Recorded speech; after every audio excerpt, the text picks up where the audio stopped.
Hai, balik lagi di ceritanya. Kali ini aku agak sedikit review tentang film Indonesia, tapi aku lebih pengen ngebahas tentang kehidupannya sih. Jadi aku itu baru nonton nih film Indonesia yang judulnya Home Sweet Loan. Jadi kalau kalian mau nonton bisa aja langsung cek di Netflix ya. Aku tuh pengen ngebahas sih tentang si Kalunanya ini, karena kita sama-sama anak bungsu. Satu itu karena sama-sama anak bungsu, dan aku ngelihat sih kayak sandwich generation itu bener-bener kuat dan melekat kayak gitu. Pikir aja, maksudnya dengan gaji segitu untuk posisi mereka yang ada di Pulau Jawa atau Jakarta lah, dengan nominal segitu dia harus menahan diri berapa berapa kali ya gitu kan. Pikir aja dengan gaji 6 jutaan dia bisa menabung sampai akhirnya terkumpul uangnya 300-an juta.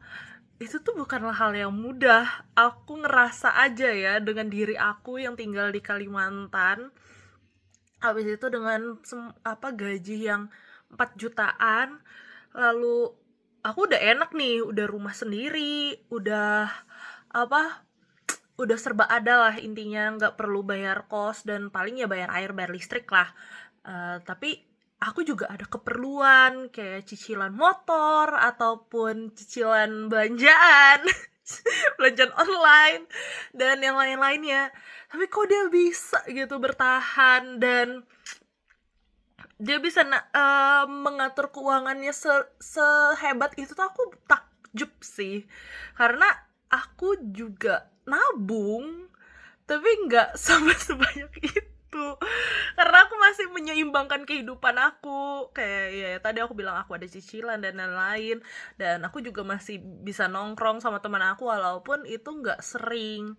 Dan kadang juga aku misalnya keperluan apa kayak gitu kan. Dan di film ini juga dia diliatin bahwa dia tuh, ya aku bilang sandwich generation ya, dia ngebantuin orang tua dan dia ngebantuin kakaknya untuk ada, kalau misalnya ada utang lalala lili, itu kok bisa nabung sebanyak itu sih yang kayak aku kayak agak-agak tidak relate. Tapi se se se apa ya se sekasian apa dia ini sampai tidak bisa mengeluarkan uang yang banyak sampai dia bisa mengumpulkan uang segitu gitu tuh.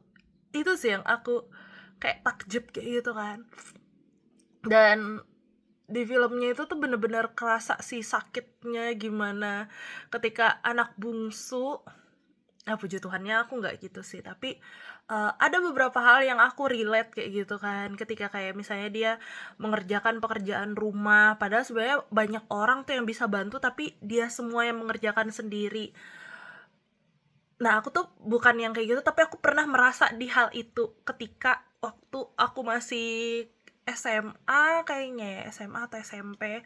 Aku tuh ngerasa, kok aku terus kayak gitu, kok aku terus, mana lagi kebetulan aku nih cewek sendiri, kakak-kakakku semua cowok, dan aku kayak ngerasa kok aku terus yang disuruh kayak gitu kan. Mana lagi belum lagi mamah aku, almarhum mamah itu tuh kayak sering banget, kamu tuh cewek, kamu tuh harus bisa masak, kamu tuh harus bisa cuci piring, lalalali lili, kamu tuh harus bisa bantu orang tua, kamu tuh harus bisa nyapu dan selainnya.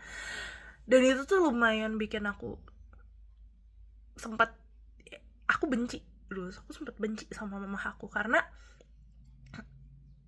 aku tuh ngerasa kok aku terus, dan ketika ada aku yang melakukan sesuatu dan aku nggak salah tapi aku yang disalahin, dan aku ngerasa nggak adil aja waktu itu. Dan waktu ngeliat si Kaluna kayak gini juga di dalam keluarganya, aku ngerasa kok kita sama ya, apa emang takdirnya anak bungsu tuh kayak gini.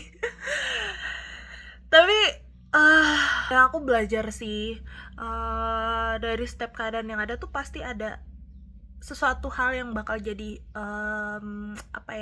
bakal jadi jawaban kok. Dan sebenarnya tuh apa yang terjadi di dahulu kala ya mungkin itu yang jadi hal positif juga buat kehidupan, tapi mungkin dengan caranya aja yang salah. Karena aku ngerasa sih waktu mamaku kayak nyuruh masak apa segala macam, ya itu akhirnya juga bermanfaat buat aku ketika aku akhirnya ditinggal selama 1 bulan ketika mama papa tuh harus pergi keluar kota untuk berobat, dan aku juga yang akhirnya kuliah di luar pulau. Jadi benar-benar bermanfaat lah ketika aku bisa masak, aku bisa ngurus diri dan lain-lain.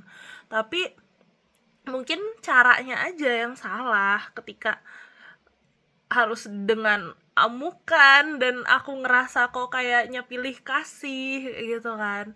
Dan cara penyampaiannya mungkin gak enak, mana aku tuh sampai pernah di dalam posisi aku tuh depresi. Aku tuh cuman punya temen tuh satu, yaitu buku diary. Buku diary itu aku nggak tahu udah di mana. Di dalamnya tuh aku bener-bener nulis banyak banget. Aku nulis betapa besarnya keinginan aku untuk pergi, kayak ya kalau misalnya kalian kalau jatuhnya cuman giniin aku, ya ngapain aku dilahirin. Aku tuh sampai kayak gitu tahu, nulis di diary aku. Kayak kita tuh nggak ada yang pernah mau milih siapa orang tua kita kan, kayak kita nggak ada yang pernah mau jadi begini, ya kita lahir udah kayak gitu kan. Tapi ya gitulah kehidupan ya, kadang tuh perkaranya banyak, masalahnya ada, dan juga mungkin ada keluarga yang baik-baik aja tapi ternyata ada anak yang merasa tidak baik-baik aja. Banyak banget macam hal, dan mau ngeluh terus juga nggak ada gunanya, nggak ada jawabannya. Ya mungkin kita butuh waktu untuk pergi. Kayak si Kaluna kan akhirnya dia pergi dari rumah karena dia udah puncaknya banget emosinya dia, karena masalahnya tuh semakin pelik dan dia ngerasa dia tuh sudah menjadi seorang buangan di dalam rumah sendiri kan. Tapi ya gitu, nggak nggak pernah menutup karena itu nyata, pasti ada di dalam sebuah keluarga. Yang satu diemaskan, yang satu dibandingkan, dan lain-lain. Aku berusaha sih di dalam keluarga aku kelak, ya karena ini sudah karena ya apa yang terjadi itu udah kita nggak bisa buat ulang lagi. Ya paling nggak aku akan merubah di dalam keluarga aku sendiri. Aku berusaha banget, aku mau belajar. Jangan yang namanya bandingin anak, jangan bandingin anak, jangan menganak emaskan anak. Kalau bisa semuanya setara, satu salah semuanya salah, biar nggak ada banding-bandingin. Karena aku ngerasa hal itu, ketika yang satu dibandingin, yang satu merasa dijelekin, akhirnya yang satu juga kok aku terus dan aku terus kayak gitu. Padahal kan yang salah mungkin aja yang ini, ya ego lah. Semua manusia tuh ada ego kan. Dan apalagi masih kecil, masih anak-anak, masih masa remaja, masa mau puber, ya egonya makin tinggi kayaknya. Dan kebetulan kayak aku dulu kan, aku tipikal yang maksudnya aku suka ngelawan tapi aku juga nggak bisa ngelakuin. Aku tuh cuman ngelawannya sampai mulut, tapi aku bener-bener nggak bisa menjalankan itu gitu dah. Dan akhirnya ya aku diemin, aku cuman bisa nulis, akhirnya dipendam, dan akhirnya bisa stres sendiri. Nah itu jeleknya. So buat kalian yang saat ini mungkin masih belum punya anak, ataupun yang sudah menikah dan punya anak,